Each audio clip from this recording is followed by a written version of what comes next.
9 yoshimda qori bo'lgan bo'lsam, erta qori bo'lganligim uchun ozgina ko'chaga chiqqanman-da endi. Maktab boshqa. O'ziga to'q oilada bo'lganmiz endi. Ozgina erkalik qilganman. Ko'chada yurib, xohlagan narsamni kiyishga harakat qilib, xohlagan narsamni qildirishga harakat qilardim-da odamga.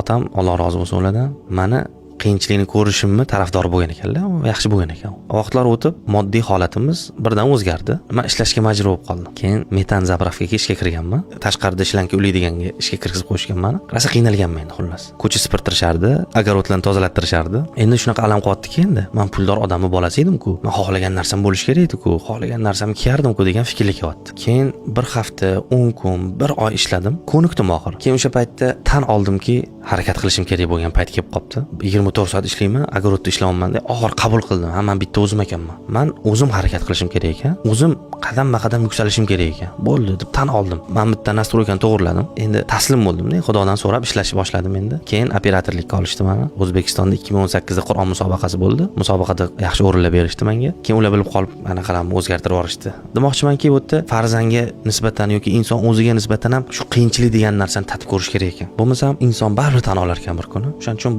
oldindan masalan puldor odammi ketib qolishi mumkin ertaga. Tayyor turish kerak o'sha narsaga, o'rganib qolmaslik kerak. Yoki pulsizlikmi? Pulsizlik ham o'rganib qolmaslik kerak. Xudo xolasa yaxshi kunlar keladi. Shuning uchun bitta holatga ko'nikib, mana shu holatdaman bo'ldi deb yo sinib qolmaslik yoki kibrga berilib ketmaslik kerak ekan odam.